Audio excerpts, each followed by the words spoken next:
നമസ്കാരം. ഗാസയിൽ ഈ വരുന്ന ശനിയാഴ്ച 15-ാം തീയതി വെടിപൊട്ടും എന്ന നിലയിലുള്ള ആശങ്കകൾ വഴിമാറിപ്പോയിരിക്കുന്നു. പ്രധാന കാരണം ബന്ദി മോചന കാര്യത്തിൽ ഹമാസ് അനുകൂല നിലപാടെടുത്തിരിക്കുന്നു. 3 ബന്ദികളെ, ഇസ്രായേലി ബന്ദികളെ മോചിപ്പിക്കാം എന്ന ഒരു തീരുമാനം ഹമാസിന്റെ നേതൃത്വത്തിന്റെ ഭാഗത്തുനിന്ന് വന്നിരിക്കുന്നു. സ്വാഗതാർഹമായ കാര്യം.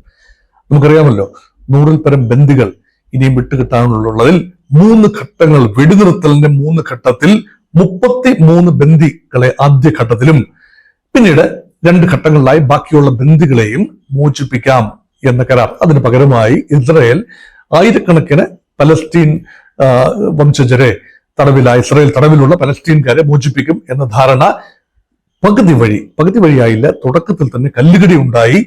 ഹമാസിന് പരിഭവമുണ്ടായി.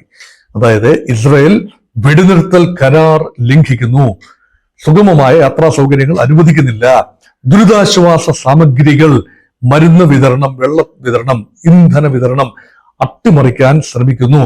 അതുകൊണ്ട് തങ്ങൾ ഇനി ബന്ദികളെ വിടുന്ന പ്രശ്നമില്ല എന്ന ഹമാസിന്റെ ഭാഗത്തു നിന്ന് ഒരു പ്രഖ്യാപനം വന്നപ്പോൾ ഉടനടി പ്രതികരിച്ചത് ബെഞ്ചമിൻ നെതന്യാഹു എന്ന ഇസ്രായേലി പ്രധാനമന്ത്രിയല്ല, മറിച്ച് വലിയേട്ടനായ സാക്ഷാൽ ഡൊണാൾഡ് ട്രംപ് എന്ന അമേരിക്കൻ പ്രസിഡന്റാണ്. ഉഗ്രമായ ഒരു ശാസനയാണ്. ഫെബ്രുവരി മാസം 15-ാം തീയതി ശനിയാഴ്ച ഉച്ചയ്ക്ക് 12 മണിക്കകം സകല ബന്ദികളെയും മോചിപ്പിച്ചില്ല എങ്കിൽ ഗാസ ശവപ്പറമ്പായി മാറും. ഇപ്പോൾ തന്നെ ശവപ്പറമ്പാണ്. ഗാസയിൽ നരകം പെയ്തിറങ്ങും എന്നാണ് ട്രംപിന്റെ ശാസന.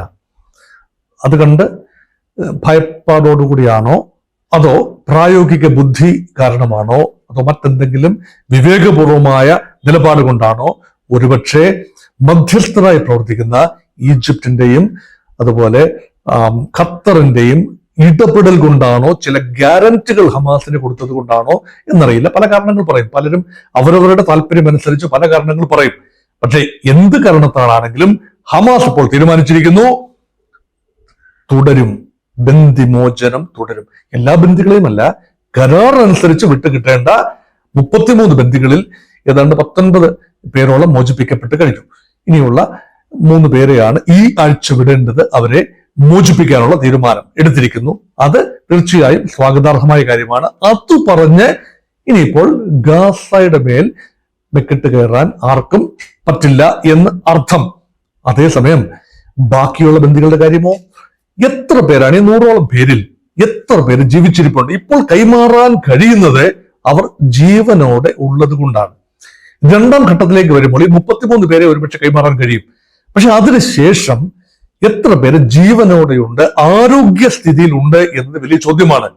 പ്രോമിസ്ഡ് നമ്പർ കൈമാറാൻ കഴിയാതെ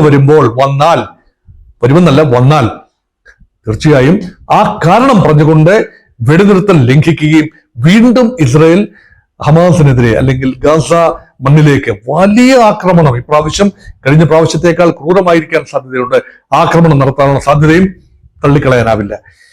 ഇസ്രായേലിന്റെ പദ്ധതികൾ പൂർണ്ണമായി വിജയിച്ചിട്ടില്ല. കാരണം ഹമാസിനെ പൂർണ്ണമായി ഉന്മൂലനം ചെയ്യും എന്ന വാഗ്ദാനം പാലിക്കാൻ കഴിഞ്ഞില്ല.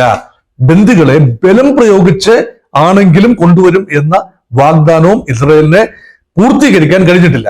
അതുകൊണ്ട് ട്രംപിന്റെ കൂടി സഹായത്തോടു കൂടി ഗാസ പുനരധിവാസ, ഗാസ റീകൺസ്ട്രക്ഷൻ പ്ലാനിന്റെ മറവിൽ, ഗാസ എവിക്ഷൻ പ്ലാനിന്റെ മറവിൽ ഹമാസ് എന്ന വിപത്ത് പരമാവധി ഒഴിവാക്കാനാവുമോ എന്ന ചിന്തയിലാണ് ഇസ്രായേൽ. അതിനൊരു കാരണം കണ്ടെത്താൻ ശ്രമിക്കുകയാണ് ഇപ്പോൾ ഇസ്രായേലും അമേരിക്കയും എല്ലാം തന്നെ. പക്ഷെ ഇപ്പോൾ ഹമാസിന്റെ ഭാഗത്ത് നിന്ന് വളരെ തന്ത്രപരവും സ്വാഗതാർഹവുമായ ഒരു തീരുമാനം ഉണ്ടായിരിക്കുന്നു. ഒരു യുദ്ധത്തിലേക്ക് ഇനിയും ഈ ഘട്ടത്തിൽ വലിച്ചിഴക്കപ്പെടാൻ ആ ജനതയ്ക്ക് ആവില്ല. കാരണം ഇപ്പോഴത്തെ റിപ്പോർട്ടുകൾ അനുസരിച്ച് 48,000 പേരാണ് മരിച്ചത്, ഔദ്യോഗിക കണക്കനുസരിച്ച്. പക്ഷേ അനൌദ്യോഗിക കണക്കനുസരിച്ച് കാണാതായവരെയും കൂടെ ചേർക്കുമ്പോൾ ഗാസ മണ്ണിലെ 23 ലക്ഷം പേരിൽ 61,000-ൽ പരം പേർ either dead or missing together. 61,000 people. അത് മാത്രമല്ല 1 ലക്ഷത്തിലധികം പേർ അംഗഭംഗം വന്ന് വളരെ ഗുരുതരാവസ്ഥയിൽ കഴിയുന്നു. അപ്പൊ ഒരു ജനതയുടെ അവസ്ഥ ഇനിയും കുനിന്മേൽ കുരു എന്ന നിലയിൽ, ഇടിവെട്ടിയവന്റെ തലയിൽ പാമ്പ് കടിച്ചു എന്ന രീതിയിൽ വീണ്ടും ഒരു ആക്രമണത്തിനുള്ള ഒരു ത്രാണിയില്ല, പാങ്ങില്ല ഗാസയ്ക്ക്. അതുകൊണ്ട് ഗാസയിൽ കൂടുതലായി ആക്രമണം ഉണ്ടാകാതെ ഇരിക്കട്ടെ എന്ന് പ്രതീക്ഷിക്കാം. എങ്കിലും ലെബനീസ് അതിർത്തിയിൽ യുദ്ധം നടക്കുന്നു. യുദ്ധം എന്ന് പറയാനാവില്ല, ഇസ്രായേലി ആക്രമണങ്ങൾ നടക്കുന്നു. ഹിസ്ബുള്ള എന്ന ഹമാസിന്റെ ചങ്ങാതിമാർ ലെബനനിൽ റീഗ്രൂപ്പ് ചെയ്യുന്നു. അവർ ഇസ്രായേലിനെതിരെ പീരങ്കികളും ഒക്കെ വിന്യസിക്കുന്ന തിരക്കിലാണ്. ലിറ്റനി നദിയുടെ തെക്ക് ആ ഭാഗത്തേക്ക് ഔപചാരികമായ ലെബനീസ് സൈന്യം വന്ന് ഓക്യുപ്പൈ ചെയ്യും. അങ്ങനെ അതിർത്തികൾ ഭദ്രമാകും എന്ന ആ ഒരു പ്രോമിസ് ലംഘിച്ചുകൊണ്ട് ഹിസ്ബുള്ളയുടെ പോരാളികൾ ആ ഭാഗത്ത് കൂടുതലായി താവളം ഉറപ്പിക്കുന്നു എന്നതിനെ ചൂണ്ടിക്കാട്ടിക്കൊണ്ടാണ് ഇസ്രായേലിന്റെ ഭാഗത്ത് നിന്ന് ആക്രമണം നടത്തിയിരിക്കുന്നത്. കഴിഞ്ഞ ദിവസങ്ങളിൽ അതിശക്തമായ ആക്രമണമാണ് നടന്നിരിക്കുന്നത്. അതുകൊണ്ട് അവിടെ യുദ്ധമില്ല, കരാർ അവിടെ ഹിസ്ബുള്ളയുമായി അല്ലെങ്കിൽ ലെബനൻ ഇസ്രായേൽ കരാർ 60 ദിവസത്തെ വെടിനിർത്തൽ കരാർ നിലവിലുണ്ടെങ്കിൽ പോലും 18-ാം തീയതി എന്ന നിർണായക ദിവസമാണ്. അതുവരെ അതിനുള്ളിൽ തന്നെ ഇസ്രായേൽ സൈന്യത്തിന്റെ പിന്മാറ്റം സംഭവിക്കണം. ലെബനീസ് ഔപചാരിക സൈന്യത്തിന്റെ വിന്യാസം പൂർത്തിയാക്കണം. ഹിസ്ബുള്ള കംപ്ലീറ്റ്ലി ലിറ്റനി നദിയുടെ വടക്കേക്ക് അവരുടെ ക്യാമ്പുകൾ മാറ്റണം. ആ പ്രക്രിയ തുടരുകയാണെങ്കിലും പൂർത്തീകരിച്ചിട്ടില്ല എന്നതും നമ്മൾ നോക്കിക്കാണേണ്ടതുണ്ട്. അതുകൊണ്ട് പുതിയൊരു യുദ്ധത്തിന്റെ സന്നാഹങ്ങൾ ഒരുക്കാൻ ഇസ്രായേൽ തയ്യാറാകുമോ? ബെഞ്ചമിൻ നെതന്യാഹുവിന്റെ മേൽ അതിഭയങ്കരമായ സമ്മർദ്ദങ്ങളാണ്. റൈറ്റ് വിങ് ലോബിയിൽ നിന്നും ജൂത ലോബികളിൽ നിന്നും വലിയ സമ്മർദ്ദമാണ്.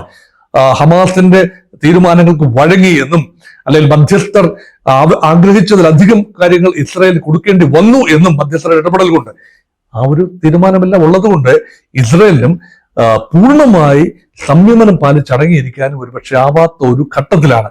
അതുകൊണ്ട് ഇപ്പോഴത്തെ ഈ വാർത്ത ഒരു സദ്വാർത്തയായതുകൊണ്ട് അത് പ്രേക്ഷകരുമായി പങ്കുവയ്ക്കുകയും അതിനെ വിലയിരുത്തുകയും ചെയ്തു എന്ന് മാത്രം.